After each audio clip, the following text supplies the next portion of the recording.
জয় জয় কৃষ্ণ কৃপা ময়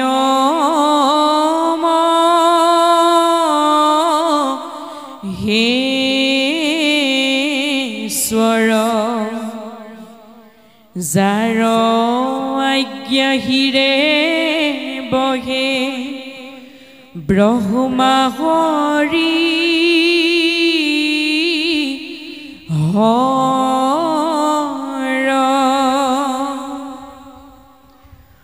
মৰ্ষ্য কুৰ্ময়াদি অংশ অৱতাৰ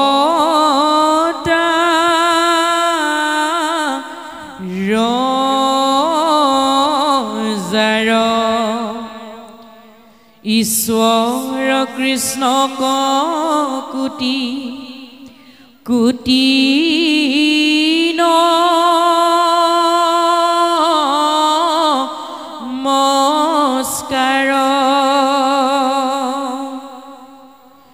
নমো নমো মধু মূৰ ৰিপু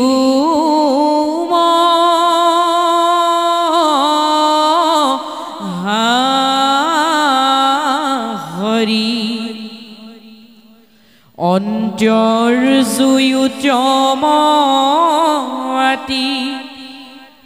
হুৱৈ যা কস্মৰি সমস্তে জগত উদ্ধাৰ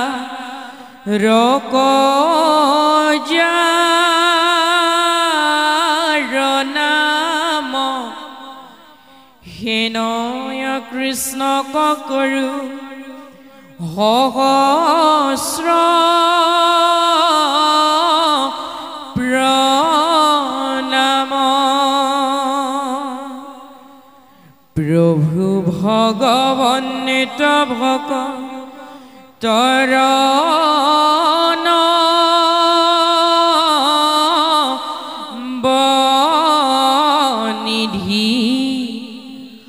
হৰি স্মৰণে আৰ ভৰ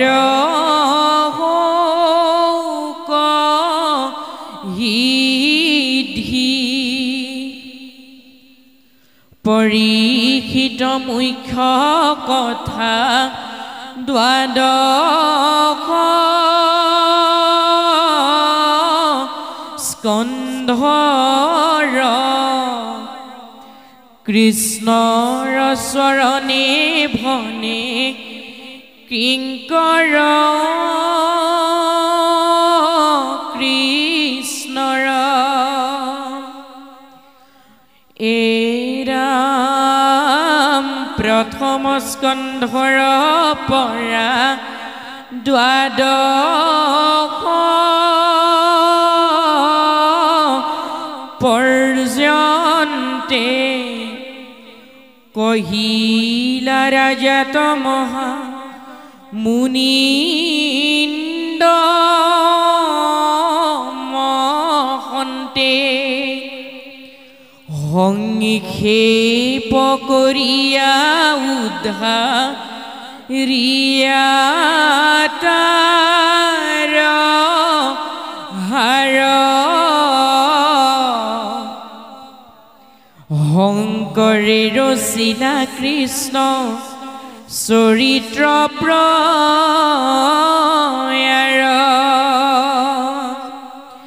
2800 সহস্ৰ ঋষি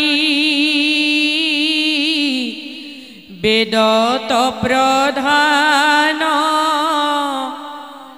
বিষ্ণুৰ নৈমিষ ক্ষেত্ৰ মহাপুণ্য স্থান মান্য কৰি সুতক পাতিলা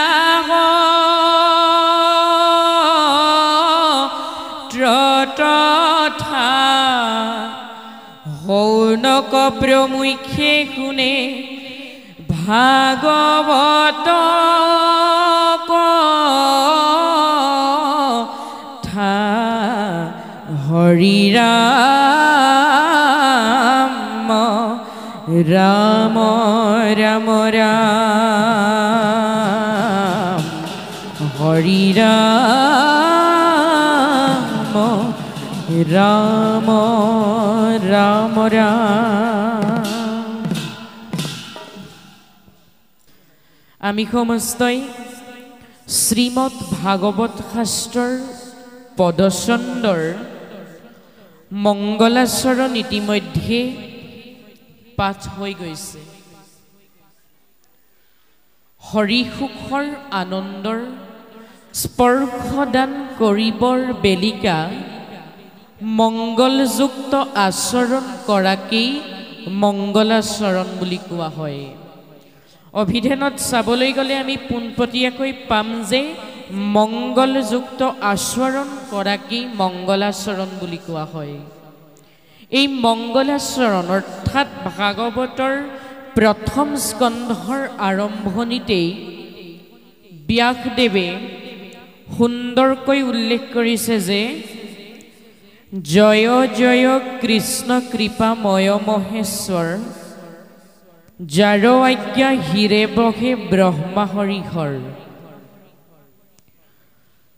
সেইজনা ঈশ্বৰ অৰ্থাৎ সেইজনা কৃপাময় মহেশ্বৰৰ গুণ বৰ্ণনা কৰিছে, যিজনাৰ কৃপাদৃষ্টি পৰিলে খুৰা ব্যক্তিজনেও পৰ্বত আৰোহণ কৰিব পাৰে, যিজনাৰ সুকোমল দৃষ্টি পৰিলে অন্ধ ব্যক্তিজনেও অন্তৰ আত্মাৰ দৃষ্টিৰে দেখা পায়, সেইজনা কৃপাময়ৰ গুণৰ জয় ঘোষণা কৰিছে মংগলাচৰণত।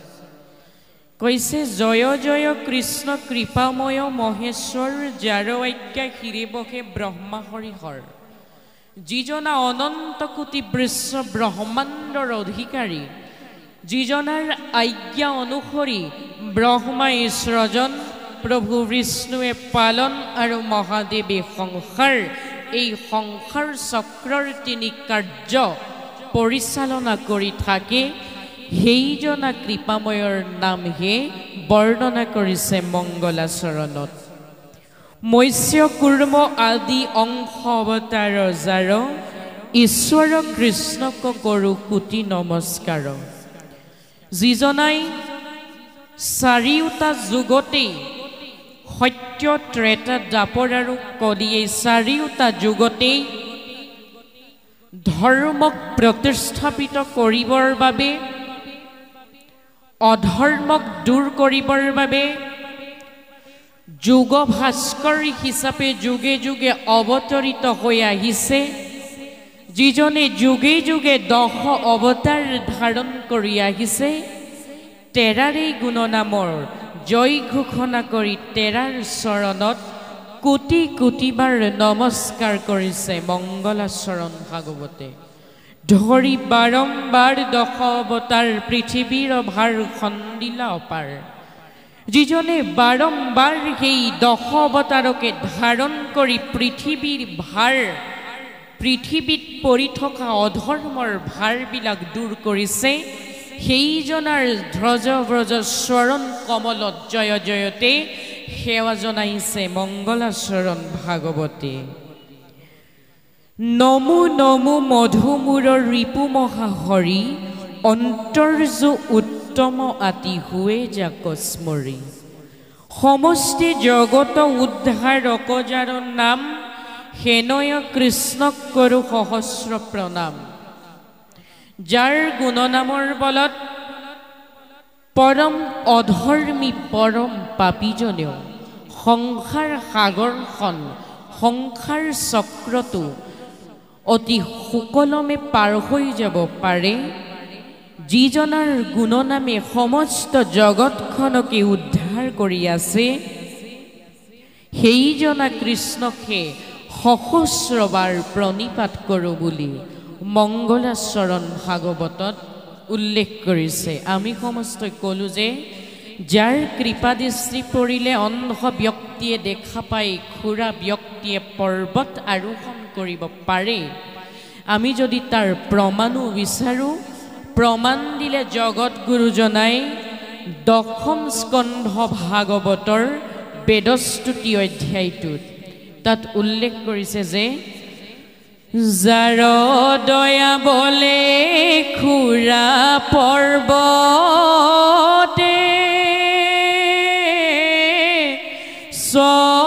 চৰাৱে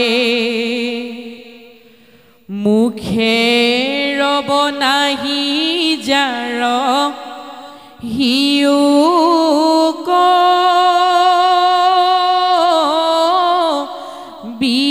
বিহুৱে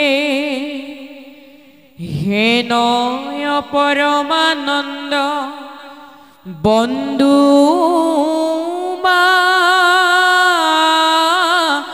ধবক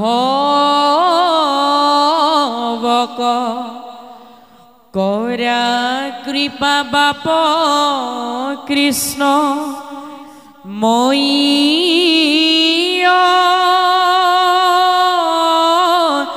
জ্ঞানিক সুন্দৰকৈ প্ৰমাণ দিলে যে যাৰ গুণনামৰ বলত পাপীজনেও সংসাৰখন পাৰ হ'ব পাৰে খুৰা ব্যক্তিয়েও পৰ্বত উলংঘন কৰিব পাৰে। আজি নামঘৰৰ প্ৰাংগণ হৈ পৰিছে সেই বিষ্ণুৰ নৈমিষা অৰণ্য সদৃশ। এনেহেন অৰণ্য সদৃশ মহাপুণ্য স্থানলৈ আহি প্ৰথমতে আমি ভাগৱত শাস্ত্ৰ আলোচনা কৰাৰ আগতে এটা অনুৰোধ কৰিব বিচাৰোঁ যে ভাগৱত শাস্ত্ৰৰ শ্ৰৱণ কীৰ্তন কৰাৰ সময়ত আপোনা সমস্তই প্ৰথমতে গাৰ্হস্থ জীৱনৰ কথাবিলাক আলোচনা কৰাটো বাদ দিব। কাৰণ হৰি কীৰ্তনৰ সময়ত থাকে অন্য কথা পাতি অন্তকালে তাক নিয়া যমদূতে ধৰি কৰে তাক উগ্ৰ শাস্ত্ৰী। জীয়াই থাকোঁতে নানা শাস্ত্ৰীৰ সন্মুখীন হলোৱে মৃত্যুৰ পাছত যে কিমান শাস্ত্ৰীৰ সন্মুখীন হ'ব লাগিব সেয়া ক'ত উল্লেখ কৰিছে ভাগৱতৰ ৬ষ্ঠ স্কন্ধত। সেইকাৰণে আমি আইমাতৃ সমস্তক বিশেষকৈ আহ্বান জনাব খোজোঁ যে গাৰ্হস্থ জীৱনৰ কথাবিলাক আপোনা সমস্তই নামঘৰৰ প্ৰাংগণৰ ভিতৰত আলোচনা নকৰিব। আমি সমস্ত ইয়ালৈ আহিছোঁ পুণ্যৰ টোপোলাটো নিবলৈ। ঘৰলৈ ঘূৰি যাওঁতে পাপৰ টোপোলাটো লগত লৈ গ'লে আমাৰ সমস্তৰ আজিৰ এই ঘৰুৱা কাম কাজেৰে ইয়ালৈ অহাটো সাৰ্থকেই নহ'ব। আমি ভাগৱত শাস্ত্ৰৰ প্ৰথম স্কন্ধৰ পৰীক্ষিতৰ কলি নিগ্ৰহ আলোচনা কৰিম, তাৰ পাছতেই ৬ষ্ঠ স্কন্ধ ভাগৱত আলোচনা কৰিম। পৰীক্ষিতৰ কলি নিগ্ৰহ পদ।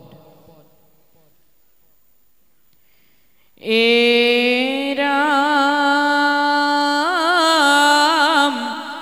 শুনিও হৌন কৰিখি বুলিল সুত তহিতে আশ্চৰ্য যেন ভৈল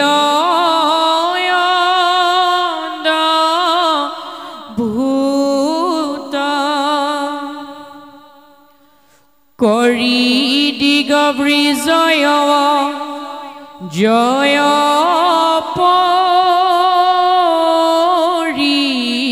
পৰীক্ষিত পাইলা পাছে ৰথে কুৰু ক্ষেত্ৰৰ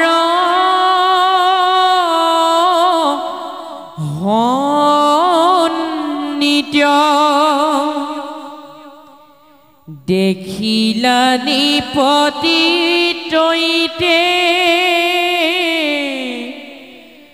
বিচাৰি ফুৰন্ত আছে ধেনু বৃক্ষ দুয়ো দুখতে কান্দনতে মৃণাল ধবল বৃক্ষ কাম্পিতৰ তৰি স্বৰণত তাৰৈ ক্ষুদ্ৰ গোটে দণ্ড ধৰি ভয়তে তেজিলা যেন মলমূত্ৰ আদি শৰণৰ প্ৰহাৰে ধে নুকৰে শাস্ত্ৰী কান্দন্তে আসন্তে বহি লুতক নয়ন অনাথক মাৰে যেন দুৰ্জন তেন্তুন পৰীক্ষিতৰ কলিনিগ্ৰহৰ প্ৰদৰ্শনত সৰ্বপ্ৰথমে গুৰু ভগৱান শুকদেৱে শৌনক মুনিৰ আগত পৰীক্ষিত ৰজাৰ গুণ চৰিত্ৰ আৰু কেনেকৈ পৰীক্ষিত ৰজাই ব্ৰহ্মশাপ লাভ কৰিছিল এই সকলোবিলাক কৃষ্ণৰ চৰিত্ৰৰ সান্নিধ্য লগাই বৰ্ণনা কৰিছে গুৰু ভগৱান শুকদেৱে শৌনক ঋষিৰ আগত কৈছে যে শুনিও শৌনক ঋষি বুলিলন্ত ভূত ত্ৰহিতে আশ্চৰ্য যেন ভৈল অদভূত যে সেই শৌনক ঋষি তোমাৰ আগত মই বৰ্ণনা কৰিছোঁ চক্ৰৱৰ্তী ৰজা পৰীক্ষিতৰ বিষয়ে পাণ্ডৱৰ নাতি সেই দিগ্বিজয় কৰা যিজন সহাগৰা ধৰণীৰ গৰাকী সেইজন পৰীক্ষিতৰ গুণ বৰ্ণনা কৰিছোঁ তোমাৰ আগত তুমি একান্ত চিত্তেৰে তেৰাৰ গুণ চৰিত্ৰবিলাক শ্ৰৱণ কৰিবা কৰি দিগ বিজয় অজয় পৰীক্ষিত পাইলা পাছে ৰথে কুৰু ক্ষেত্ৰ সন্নিত এদিন দিগ্বিজয় কৰা অৰ্থাৎ সকলো ৰাজ্যকে জয় কৰা চক্ৰৱৰ্তী ৰজা পৰীক্ষিতে